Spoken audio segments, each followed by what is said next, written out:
What is going on, folks? This is Antoine with Cord Cutter Lifestyle and Tech, and today we're going to be kicking off the Beginner's Guide to Cord Cutting series.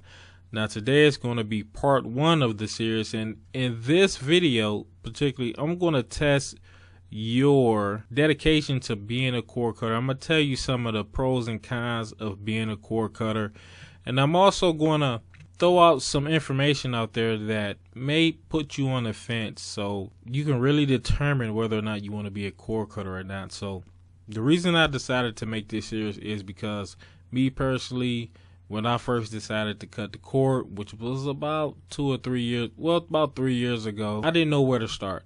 I didn't know what device I need. I didn't know if it was done specifically on my cell phone. I didn't know if internet was part of cord cutting. All I knew is I wanted to save money.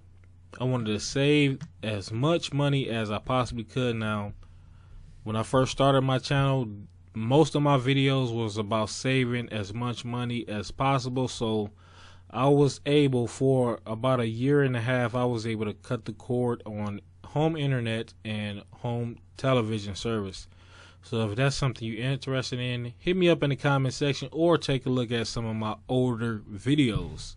Taking a look at our first bullet point, you have to ask yourself, are you really ready to cut the cord? Because as a cord cutter, there's one thing you're going to be missing. And I'm gonna give you guys a riddle right quick. What's on the corner of almost every neighborhood, and what do companies love to charge customers for? And they get away with it. I'll give you a couple seconds.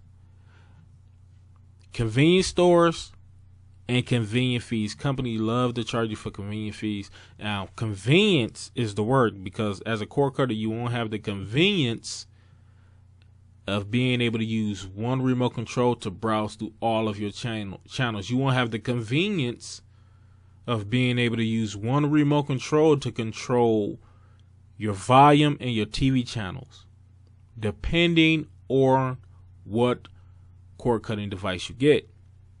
Put that in the asterisk. Now let's take a look at some of the pros on being a cord cutter. On average, most cord cutters save at least, and I'm digging deep into it, this is the least amount you can save, is $1,200 per year being a cord cutter. And multiply that by 20 years, you have $24,000 saved up within that time frame to go along with your retirement. And that's not including certain investments and interest. So that's one of the pros. And some of the other pros include no credit check, no equipment rental, and you control your TV experience. You pick the package, you pick the channels, you pick the programming.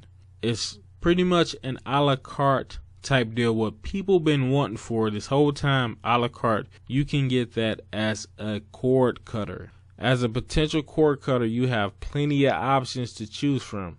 One of your options being a over-the-air antenna, which supplies you with free digital over-the-air programming. In short, they call it OTA programming, which is a free government service that gives you access to NBC, ABC, Fox, CBS, and a bunch of other networks. Another potential source for cord cutters is free streaming services, which you can look up Pluto TV, Tuba TV, or Sony Crackle, amongst other services.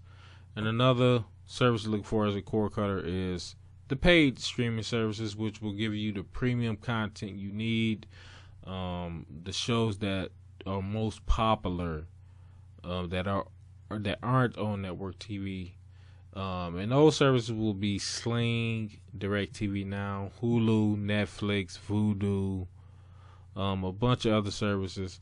But folks, we're gonna talk about that in the next video. So folks, stick around. Be sure to hit that like button, subscribe, and I will see you guys next time on part 2 on the Beginner's Guide to Cord Cutting.